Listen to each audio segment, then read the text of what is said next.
Oui, Michel Jean, bienvenue à la Nouvelle Nationale de la PTN. Oui, je serais content d'être là. Salut. Combien t'es rendu, là? Le livre Québec vient de sortir, les ventes vont bien. Oui. T'en es rendu où, là? Bien, j'ai pas de chiffre encore, parce que ça prend un certain temps avant qu'ils nous disent combien, mais je sais que le livre va super bien. Puis je suis content parce que, tu sais, quand tu écris un livre, tu te demandes souvent comment les gens vont le trouver. Tu sais, moi, ça me prend 2 ans. Puis la réaction du public, après ça, c'est ça qui dit si les gens aiment ou n'aiment pas le livre. Donc, les critiques sont bonnes. Le livre est au palmarès, dans les différents palmarès partout. Fait que non, je suis super content, ça se passe bien. Pour le reste, on se croise les doigts parce qu'on sait, dans le monde du livre, on ne sait jamais. Mais aborder ce sujet-là est assez sensible. Ouais. Comment est venue cette idée-là de vouloir parler du sujet des chiens de traîneau chez les Inuits? En fait, moi, ça faisait longtemps que j'entendais les gens dire « Ah, au Québec, les problèmes des Autochtones, c'est toujours les Anglais, parce que c'est les Anglais qui ont fait la loi sur les Indiens, les Anglais qui ont fait les pensionnats, puis la culture francophone est tellement plus ouverte aux Autochtones. » Alors que moi, je dis toujours, la colonisation s'est faite en Amérique en anglais, en portugais, en espagnol et en français. Il n'y a personne de pire, il n'y a personne de mieux. Tu sais, ça a été la même chose. Et les Inuits en sont un bon exemple parce qu'eux n'ont pas connu, moins que nous, les pensionnats. Puis ils n'ont pas de statut autochtone. Mais leur trauma, eux, c'est le massacre des chiens. Puis c'est le Québec qui a fait ça en bonne partie. Donc, je voulais raconter ça. Puis une fois que j'ai eu l'idée, ça faisait longtemps que ça me trottait dans la tête. J'étais dans un salon, un festival littéraire. J'avais rencontré Mme Sheila Cloutier, qui est comme... C'est la Joséphine Bacon des Inuits, si on peut dire. Puis j'avais demandé, j'ai dit, qu'est-ce que vous diriez? Tu sais, je réexpliquais mon chose, puis j'aimerais ça faire un livre sur ce sujet-là, puis elle m'a encouragé à le faire parce que elle aussi, elle trouvait que dans le fond, ça manquait. Puis après, je l'ai présenté à des gens de Makivik, puis après ça, je l'ai fait lire par des gens de l'Institut Avatak, puis tu sais, qui ont aimé le livre, puis qui m'ont fait quelques suggestions que j'ai inclus, qui m'ont fourni des images qu'on a mis dans le livre. Donc, j'ai essayé de raconter une histoire qui, pour moi, est une histoire importante. Et pour les Autochtones et pour le Québec, tu sais. Puis c'était ça que je m'étais donné comme mandat.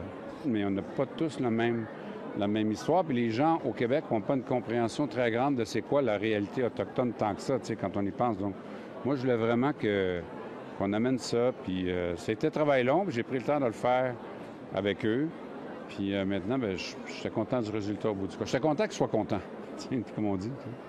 Grosse nouvelle par rapport à ton livre. Un film va être produit avec ça dans les prochaines... Ouais. Le processus est débuté. Oui, bien en fait, j'ai une première rencontre pour le scénario ce soir avec Annick Jean et Patrick Huard. Je suis content parce que c'est des gens hyper compétents. Tu sais, Patrick Huard n'a pas besoin de présentation, Annick non plus. Ils ont déjà le financement, donc on va être capable de le faire rapidement et non pas dans 10 ans. Et surtout, moi, quand on a parlé de ça au début, j'aurais dit, moi, je veux qu'il y ait vraiment beaucoup d'Autochtones et d'Inuits dans le projet. Puis eux, ils étaient d'accord. Puis on s'est entendu pour que, tu sais, en plus du personnel technique, mais on va se servir des fois de... Si, par exemple, on ne trouve pas un caméraman, mettons, qui est Inuit, on va prendre un jeune caméraman ou quelqu'un qui veut le faire, puis on va le mettre piggyback pour qu'ils apprennent, puis faire en sorte, puis ça va faire travailler les comédiens, mais je veux pas que ce soit juste les comédiens, je veux que ce soit derrière la caméra, tout le staff, pour que l'idée, c'est d'utiliser ces projets-là pour développer une expertise qui fait que dans 3, 4, 5, 6 ans, on soit capable de faire des films comme ça en utilisant que du personnel autochtone. Mais on peut pas passer de 0 à des équipes complètes d'un coup.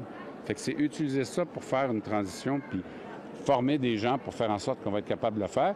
Puis aussi, la moitié du film, toute la portion qui se passe entre Inuit va se faire en Inuktitut, dans la langue. Puis ça va être tourné on location, sur place, là-bas, au moins sur 2 saisons ou 3. Donc, ça va apporter du travail aux gens là-bas. Ça va être, ils vont bénéficier du projet qui parle de leur histoire aussi. Puis pour moi, ça, c'était primordial. Et Patrick et Annick étaient d'accord avec moi là-dessus. Donc, ça n'a jamais été un souci. Puis ils voient les choses de la même manière. Donc, pour moi, c'est une occasion de jeter encore plus de lumière. T'sais. Un livre, c'est un livre. Le cinéma, c'est autre chose. Ça rejoint des publics différents. Puis ça fait connaître un pan d'histoire autochtone, mais ça fait réaliser aux Québécois que ça fait aussi partie de leur histoire.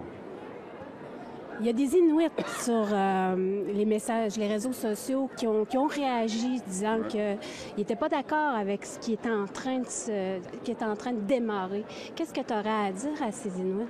Écoute, je ne m'attends pas à ce que tout le monde soit d'accord sur ces questions-là parce que on n'est pas entre Autochtones toujours d'accord, puis il n'y a pas une façon de voir les choses. Je pense que les gens qui ont réagi sur Facebook ne sont pas encore au courant de ce qu'on veut vraiment faire. Ils ont entendu des gens qui ont répété des choses sans savoir, sans se renseigner, sans poser de questions, puis en disant des choses dans le vent comme ça, mais je pense que quand les gens vont réaliser à quel point les Inuits vont être intégrés et partie prenante du projet, ils vont voir que c'est pas une affaire qui se fait de l'extérieur à leur communauté, parce que sinon, moi, j'aurais pas embarqué si ça avait été un projet comme ça. Michel Jean. C'est de ce que